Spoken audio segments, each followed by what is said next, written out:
just to hear your voice. I don't see how you could know the way I'm missing you. I'm not sure I can let go, but I'm trying to. I call you on the phone every night about this time. I've been feeling so alone. I hope that you don't mind. Don't you know you're leaving has left me with no choice but to call you on the phone just to hear your voice.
I'm not over you enough to throw my dreams away.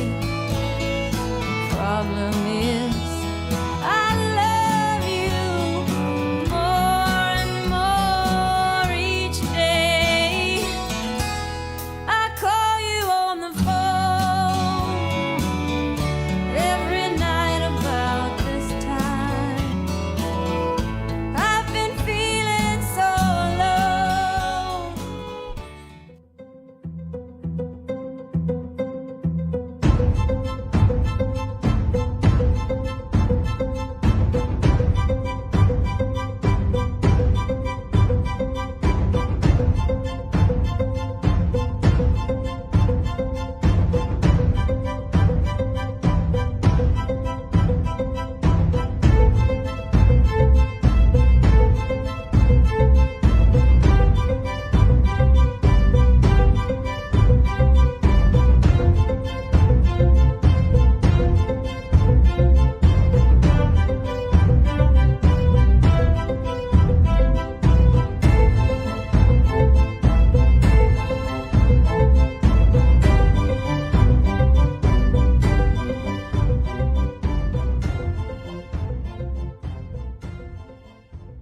Welcome back to Book View Now, our coverage of the Los Angeles Times Festival of the Book. I'm Jeffrey Brown, and we're coming into the mid-afternoon hour, but still going quite strong here for another hour and a half or so.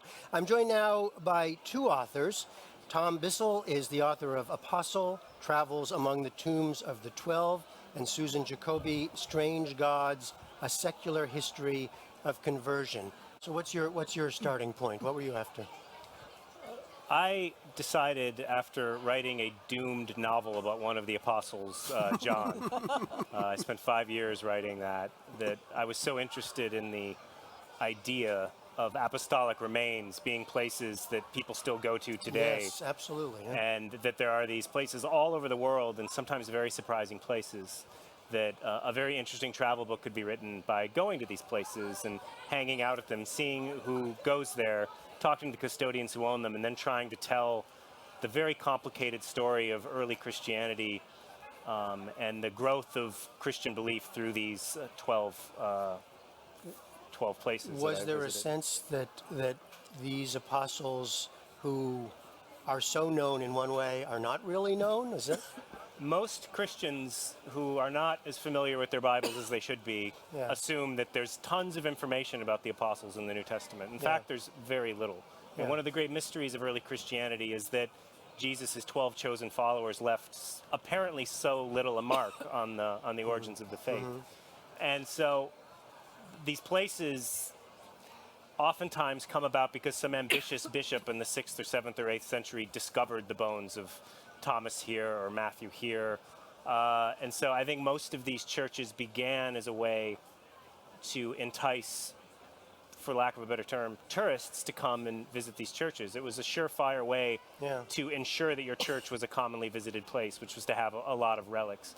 And so I think most of these places begin as a sort of half-credulous fantasy, and that gradually grows into these edifices of really imposing, seemingly official historical discoveries. Yeah.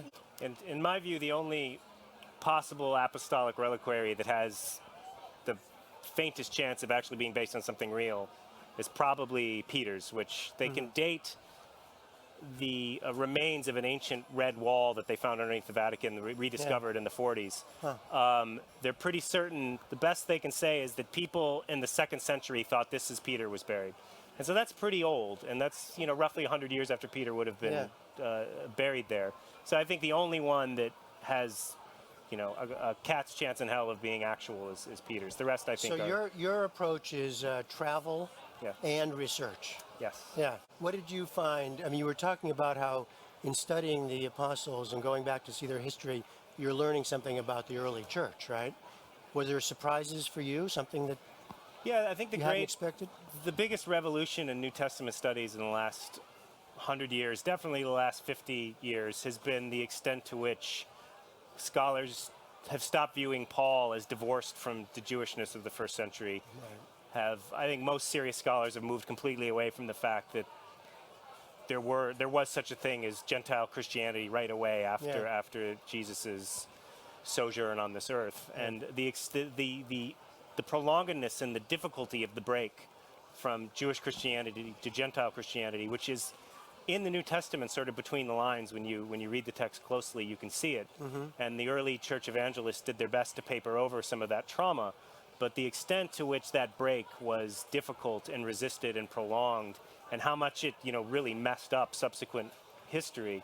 I mean, so many of our problems, even today, stem from things that happened in the 1st century. That is kind of mind-boggling to think about. I just want to ask you about writing on subjects like this, you know, which are so, you know, deeply strong in people, right? You're really going to their gut sometimes when you talk about religion.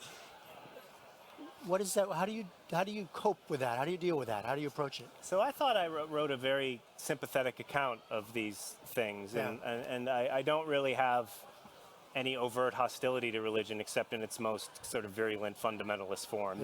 Then I begin to have problems. But I tried to write a very sympathetic book, and then discovered that most Christians have just not read it that way, you know. And even when you try to sort of extend the hand of empathy from a non-believer's perspective, I think it's very hard for sincerely, strongly believing Christians to sort of take that hand and sort of go to the same place that you've gone to.